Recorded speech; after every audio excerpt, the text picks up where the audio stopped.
Hi hello friends, మన ఇంటి serial ఈరోజు రోజు పడమటి సంధ్యారాగం సీరియల్ చూసినట్లయితే ఏం జరిగింది అంటే, అక్కడ రామలక్ష్మి శౌర్య అయితే బాల్కనీలో నించుని ఉన్నారనమాట. అప్పుడు శౌర్య, నేను నిన్ను చాలా అంటే చాలా తక్కువ అంచనా వేశాను, నువ్వు ఇంత గడుస్తాను అని నేను అస్సలు అనుకోలేదు అని అంటూ ఉంటే, ఏంటండి ఎందుకు ఇలా మెచ్చుకుంటున్నారు అని అంటే, మరి అస్మిత అంత దుర్మార్గురాలు అనేసి చాలా అంటే చాలా పసిగట్టేసావు. నేను కూడా ఇంట్లో ఉన్నా కూడా నేను పసిగట్టలేకపోయాను.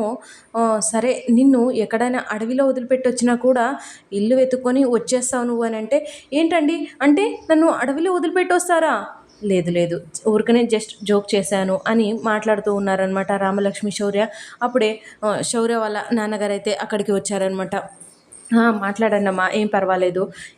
మీరు అయినా రామలక్ష్మి, నేను ఏదో అనుకున్నాను కానీ మా ఇంటికి వచ్చిన దేవతమ్మ నువ్వు ఎందుకంటే మా ఇంటిని ఒక చీకటి గది నుంచి బయటికి వెలుతురులాగా తీసుకొస్తున్నావమ్మా. చాలా అంటే చాలా సంతోషంగా ఉందమ్మా. ఇంకొకటి ఏమంటే, అలాంటి ఏదైనా కానీ కోడలు ఈ ఇంటికి వెలుగునివ్వాలి. కాకపోతే ఈ అస్మిత ఇంటికి చీకటి గదిలాగా చీకటి పట్టేస్తుందనమాట.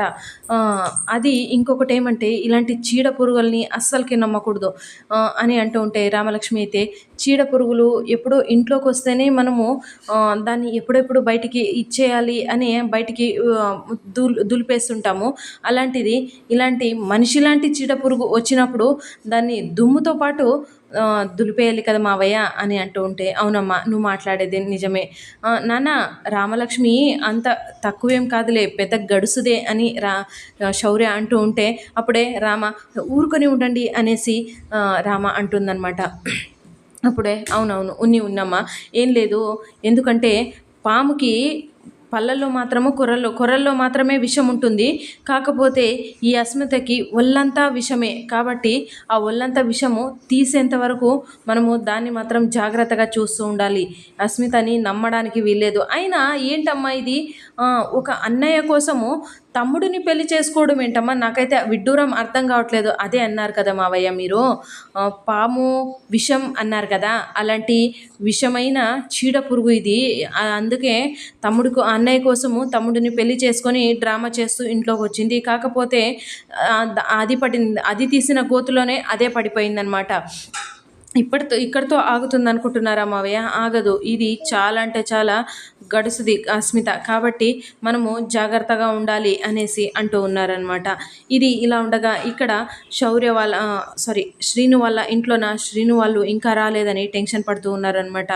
అప్పుడే శ్రీను అత్య ఇంట్లోకి వచ్చారనమాట. రాగానే ఏం జరిగింది, ఈ దెబ్బలేంటి అని అడుగుతూ ఉంటే పద్మావతి, లేదమ్మా చిన్న యాక్సిడెంటే అని అంటూ ఉంటే, అప్పుడే శ్రీను వాళ్ళ చిన్న మావయ్య అయితే, ఏంట్రా బైక్ అయితే బాగానే ఉంది, మరి యాక్సిడెంట్ అంటున్నావు అని అంటే, అప్పుడే జానకి, నిజం చెప్పు శ్రీనయ్య, నువ్వు మాటల్లోన తడబడుతున్నావు అంటే ఏదో అబద్ధం చెప్తున్నావు అన్నట్టే కదా శ్రీను, నిజం చెప్పు అని అంటూ ఉంటే, అప్పుడే అదే నువ్వైనా చెప్పమ్మా అనేసి జానకి అంటూ ఉంటే, అప్పుడే అది పెద్దమ్మ అని అంటూ ఉంటే శ్రీను అయితే, అప్పుడే అదే నేను చెప్తాను నాకు, ఏంటి లేదత్తయ్య, చిన్న గొడవే, ఏం లేదు అని అంటూ ఉంటే, అప్పుడే నువ్వు చెప్పు అనేసి పద్మావతి అంటే, అది ఏం లేదు, వాళ్ళు నన్ను ర్యాగింగ్ చేస్తూ ఉన్నారనమాట. అంటే కమెంట్ చేస్తూ ఉంటే శ్రీనుకి కోపం వచ్చేసి వాళ్ళని కొట్టబోతే వాళ్ళు కూడా కొట్టారనమాట.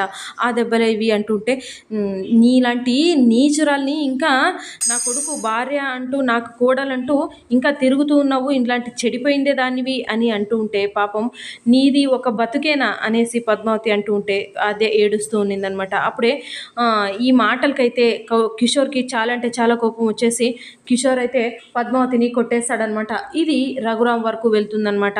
మరుసటి రోజు రఘురామ్ గారు అయితే ఎంత తప్పు చేసినా కూడా, ఒక ఆడదానిపైన ఎంత కోపం ఉన్నా కూడా చేయి వేసుకోకూడదు, అలాంటిది చేసిండేది తప్పు అని అంటూ ఉంటే, అప్పుడే రఘురామ్ వాళ్ళ తమ్ముడైతే, అన్నయ్య అది ఏం లేదు, మరి మీరు కొట్టడం బాగుండదు అనేసి అంటూ ఉంటే, కిషోర్ అయితే, నేను చేసిండేదైతే నాకు తప్పు అని అనిపించడం లేదు, ఆయనకు అది తప్పు అనిపిస్తే కొట్టని వదిలే అనేసి అంటూ ఉంటే, అప్పుడే పార్వతి, మీరు వెనక్కి రండి అనేసి పార్వతి అయితే వాళ్ళ ఆయన్ని వెనక్కి తీసేసుకుంటుందన్నమాట. అప్పుడే రామలక్ష్మి అయితే ముందుకు వచ్చేసి, నాన్న ఆద్య వాళ్ళ నాన్నని కొట్టకండి, చంపేయాలి అని అంటూ ఉంటే అందరూ ఆశ్చర్యంతో చూస్తూ ఉంటారనమాట. అప్పుడే రామలక్ష్మి ఏమి అంటుందంటే, నాన్న మీరు అంటున్నారు కదా, బాబాయ్ని కొట్టాలి అని అంటున్నారు కదా, మీరు ఒక మాట చెప్పండి నాన్న. ఆద్యని ప్రతిసారి ఏ తప్పు చేయంది ఆద్యని చెడిపోయావు అంటుంటే వాళ్ళ నాన్న మనసు ఎంత కుమిలిపోయి ఉంటుంది.